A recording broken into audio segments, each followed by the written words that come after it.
Poppy smiled, then whispered, "Let's close the gnome's journal by writing 'To be continued.'" She relaxed in her chair and said, "Do you know, there are some folk who don't want to go to sleep at night. They are concerned that they might miss some mystical, magical event, and that is where fog comes in. Yes, we at the Frolic and Goose Club are ever ready to investigate reports of magical and mysterious happenings." Turning to me, Lupin sighed. "There have been some strange carryings on near Wispledell." Butting in, Poppy continued, "These goings-on include strange fluttering lights, tiny winged creatures dithering hither and thither, and so on and so forth." "So, what are we going to do about it?" I quizzed. "We thought that you might like to venture forth and boldly go where you need to go," answered Lupin. "Well, I'll need to gather a few knick-knacks and bits and pieces," I declared. "Don't worry, we've packed all you need in this rucksack, Melo, including a spyglass," assured Poppy. Handing P and L a small board, I boomed, "This is one of Krabby's newfangled inventions. He calls it a copyboard. As I write a message on my board, then, before you can say fizz tang whiz, the same message will appear on a second board. The boards use light, mirrors, and prisms.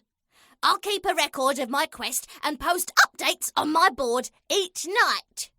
You'll be able to read them on your board. Let's call our records the Fairy Tales," I suggested. "Spiffing! Now pick up your sack and away you trot," commanded Poppy. So, with a hoot and a toot, I set off on my way as L&P wished me luck and waved me ta-ta. Upon arrival at Wispledell, I unpacked my kit and commenced work. Fairy File 1. A pleasantly warm evening. Soft buzzing heard coming from Crosby Bridge. Scanned the area with my spyglass, saw a tiny fuzzy light scampering hither and thither. Started drizzling. Heard a whisper of a noise. Now, all quiet on the fairy front. Returned back to base. Fairy File 2. Observation resumed by a few bilberry bushes near the bridge. Buzzing noises heard along with a chirp or so. I put this down to the wildlife. Something floated down from the sky. I went boldly forth to collect it. Could be a feather or a leaf. Need to examine the object further. Returning to Pig and L's. Fairy File 3. At L&P's with microscope, telescope and stethoscope at the ready. The examination of the fluttering object commenced. A multicoloured thingy which fluttered when dropped.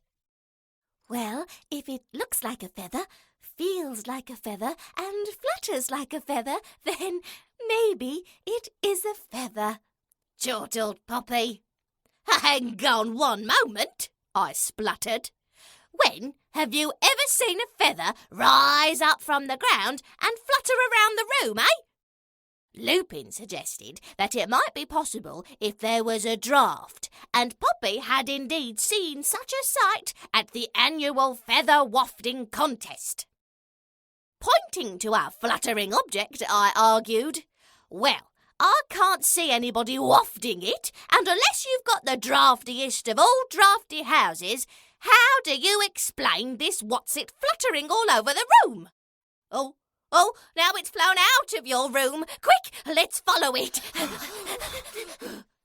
it, Lupin pleaded. Well caught, Melo. Oops, spoke too soon. Oh, it's escaped again, sighed Poppy. Watch out, it's heading for the fireplace, screeched Lupin. And now it's fluttered up the chimney, I commented, adding, there it blows. Perhaps, Melo, you are right, and it wasn't an ordinary feather at all, whispered Lupin. Could it be a flutterer? I suggested. A what? chirped Lupin. A flatterer! I thought everybody knew what a flatterer was. It is rumoured that if a fairy finds the feather of a bluebird under a full moon as the clock chimes midnight, they sprinkle a bit of this and that on it, mumble a few words, then away you go. The feather becomes an enchanted flutterer. I smiled. Nope, I've never heard of that. Who told you about flutterers then? Quizzed Lupin. Why, no one told me, I replied. Did you read it somewhere, eh? Questioned Poppy.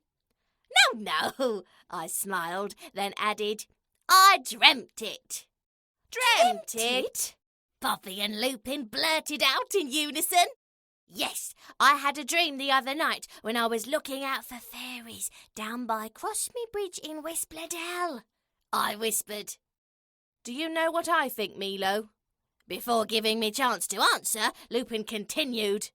I think that the fairies danced around you till you passed dizzily into a dream. Can they do that? I demanded. Most certainly they can. Why, if fairies set their minds to it, they can do almost anything, chirped Poppy. All I managed to mumble was, well, I never.